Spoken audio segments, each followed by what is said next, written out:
Motionless, she let out a great jet of steam from a valve. It rose high into the blackness, dissolving into tiny wisps, sprinkling white tears of supplication from the inky vault above. She had a massive elegance, with her great slender driving wheels joined by steel rods, her wide smoke box, and her long and powerful line. An air of being splendidly adapted to her purpose, of precision combined with strength.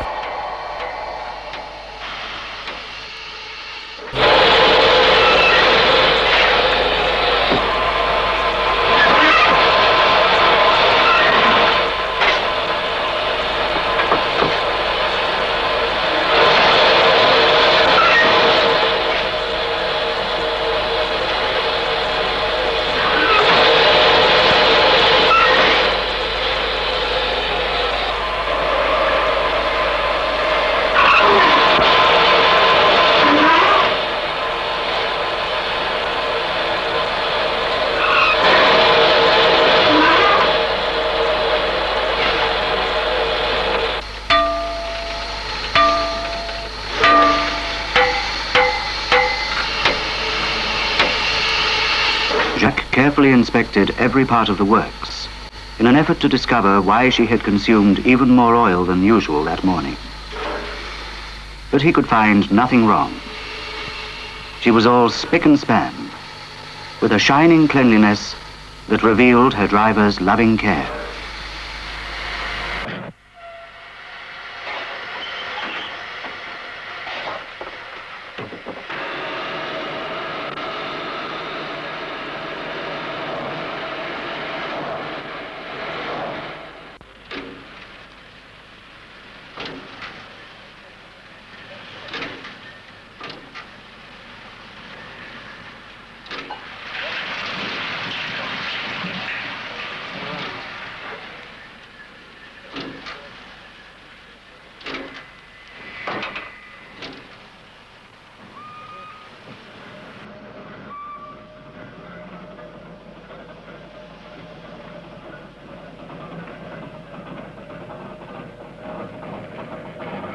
She bore, in addition to a number, the name of a station, in this case, Liaison, a stop on the Cotentin Peninsula. But Jacques chose to think of it as a woman's name, and he would murmur to it caressingly, Liaison.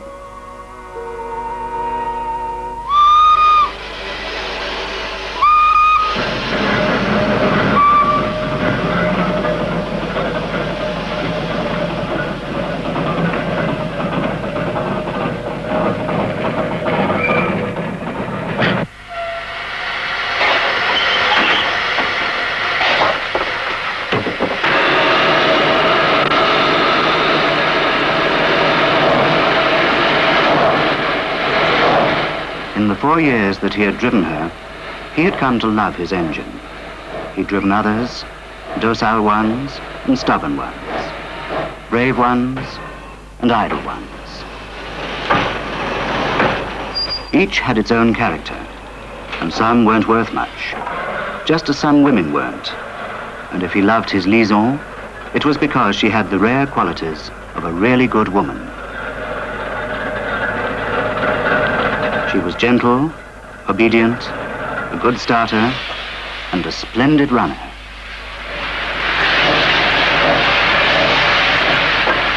They said that her starting qualities were due to the excellence of her metal-tired wheels and the perfect working of her valves, and that the quantity of steam she produced on the least possible fuel was due to the quality of her copper tubing and an efficient boiler. But Jacques knew there was something more than that. Other machines of identical construction, assembled with the same care, had none of these qualities. In the construction of an engine, there was something mysterious, a soul, a something that came from the way the metal was beaten and each separate vital part set in place by master hands, that gave the machine its personality, its life.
time to time, he glanced at the pressure gauge and turned the injector wheel as soon as the pressure reached 20 pounds.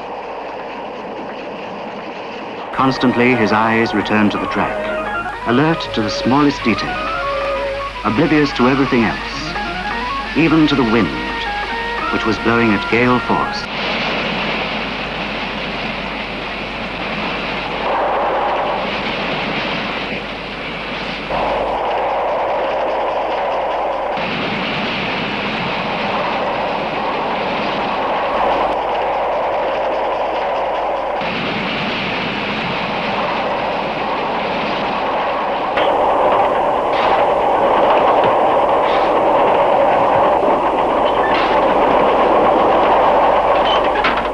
Heat scorched their legs, but then the door was closed, and they felt the icy draft come back.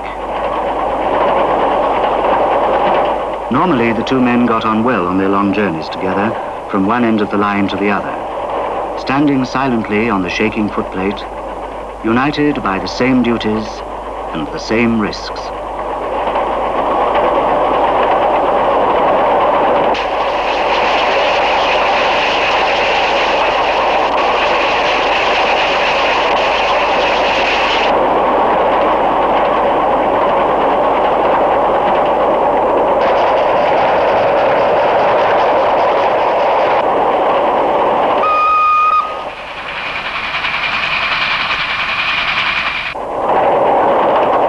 Rapidly, the pressure gauge needle climbed to 10 atmospheres, and the liaison gave everything she had.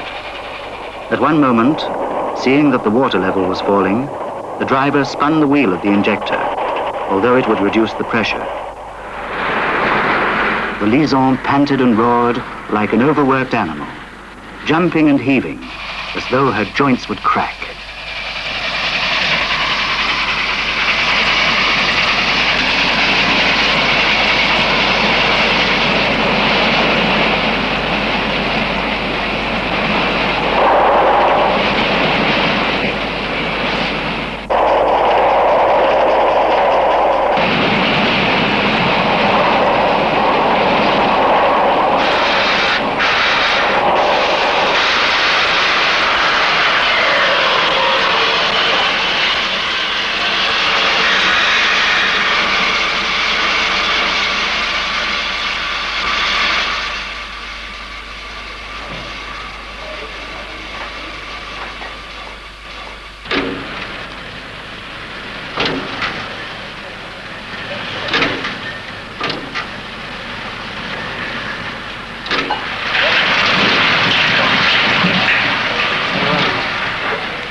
night was falling, and Jack had to be even more watchful.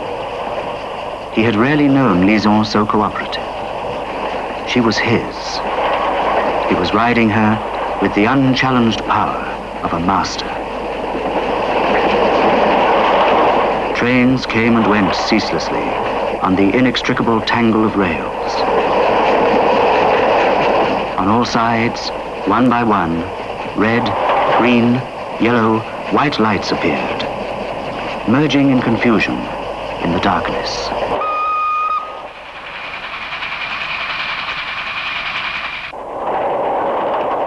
Through the blurred window of the cab, the line seemed lost in a kind of milky fog. He leaned out to get a better view. The wind pricked his face like the points of 1,000 needles.